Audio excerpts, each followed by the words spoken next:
Hey everybody. So, wanted to talk a little bit about perpetuating loops of negativity and anger and grudges and things like that. When we are in an angry state of mind, we cause a lot of stress in our body, causes a lot of unhealthy responses, and we tend to create a fight and flight response in a situation we really don't need a fight and flight response. Um, and one of the things that can do that is holding on to negative things and letting that stuff run around in your head.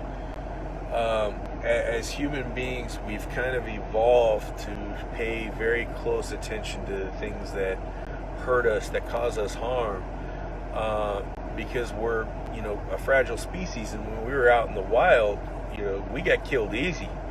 We didn't have claws and fangs and tough hides and things like that. We're fragile. The only thing we really had was the ability to outthink, certain things because we had powerful minds.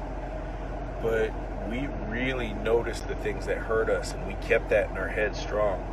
And it created this a kind of adapted response that we tend to notice the things that cause us pain, whether mental or physical or emotional, and hold on to those things even more so than we hold on to the things that are good in our life. Oftentimes someone can do 1,000 good things for somebody, and they make one mistake and then it's over.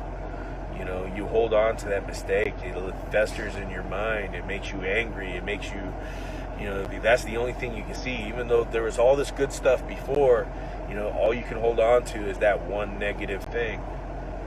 And it quite possibly is an evolutionary response that, isn't doing too well for us anymore.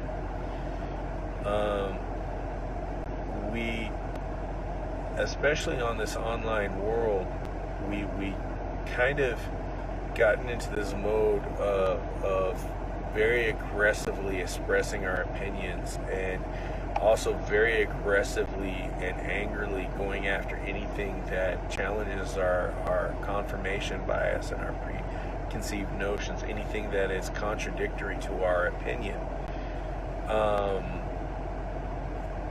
And instead of approaching things from a logical manner and talking about it, what we do is we actually create a environment of hostility by being aggressive about our responses and angry and using ad hominem and red herring responses, just calling people idiots and being aggressive, and then we receive that same aggressiveness back at us, and it just creates this loop.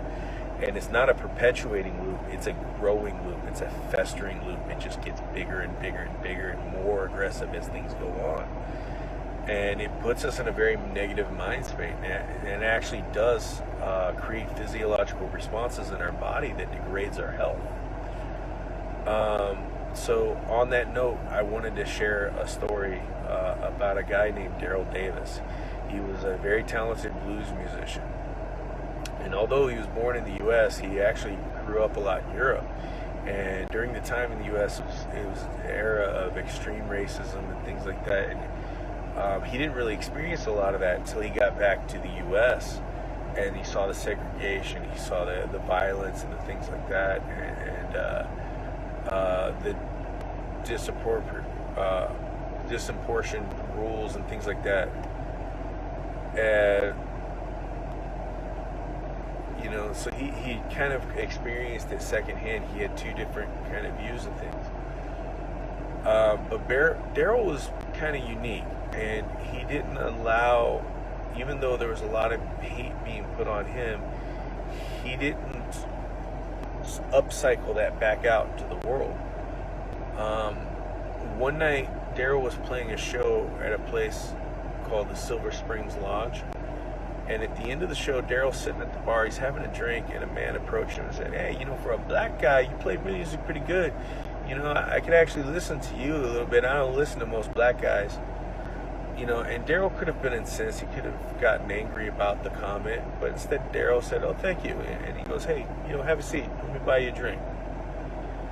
And the man and Daryl sat and talked, and Daryl found out that the man was a member of the Ku Klux Klan, and generational member, grown up to hate black people, was taught that way.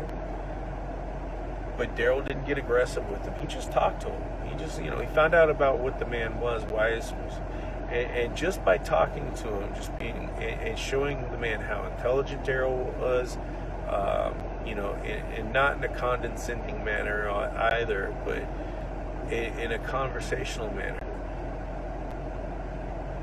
He changed something. He broke something inside that man for the better. And at the end of the time that they had there, the man shook Daryl's hand. And not only did he shake Daryl's hand, but he became a lifelong friend of Daryl.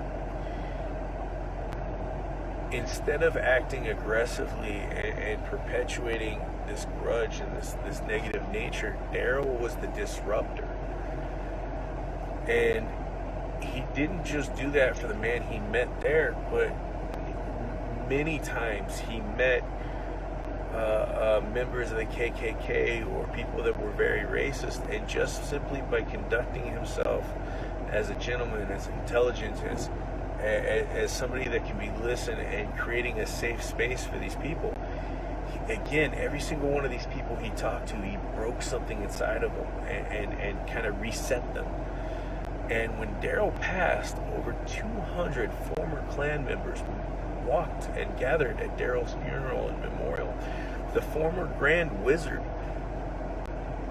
called Daryl a personal friend and spoke at Daryl's eulogy and talked about what a great man he was. And he changed something in each one of these people's hearts by not being the person that perpetuated this cycle of hatred. He created he took a hostile environment that he could have been, and he changed it for the better. And he changed these people. And not only did he change it for himself, but he even changed it for the future, because these people were now not going to teach their own children how to hate people because of color and things like that, because of Daryl, because of one guy. We get online and we often create these hostile situations that come back on us, and simply because we don't have somebody standing behind us slapping us in the back of the head when we get that anonymous internet bravery to say something stupid and hateful to someone else. When we wish whole states would die and catch on fire and break off into the ocean or shoot each other, when we wish everybody who was a Republican harm, we wish everybody who was a Democrat harm, everybody's a Muslim, everybody's a Christian, everybody who's atheist or whatever, and we don't acknowledge that somebody might be hurting and why they might be hurting, and talk to them about it. And then when we put our opinion out there and we get the same thing back, we get angry, and it grows and it keeps cycling. So instead of doing that, we could talk to one another. When somebody has a differing opinion from us, we can find out why, and then we can address it from there, like Daryl did. Daryl, he knew more about the Klan than most Klan members did, and that's another reason why he could talk to him. He really immersed himself into the knowledge of their history and their culture and things like that, just to understand where they were coming from. And that's one of the reasons why he could talk to them and kind of unlock their hearts and take that hatred, disarm that hatred from them. So the more we use these ad hominem responses, these red herring responses, this anger approach and calling each other names and things like that, all we are doing is creating an environment of hostility that ups our own cortisol levels, our own stress levels, and creates this feedback loop in our mind and our environment of just perpetuating and growing hatred and vitriol. And it does come back on you. You put it out there, it's coming back on you, unless you meet somebody like Daryl that can break it up. So think about what we say. Think about where another person might be coming from. Think about what they might be afraid of, what might be causing them pain, and talk to them about it. Talk to them about their opinion, and then when you put out your opinion, don't do it in an aggressive manner. And you know what? We're going to get a lot further than that. We're going to create discussions, and we'll actually fix problems.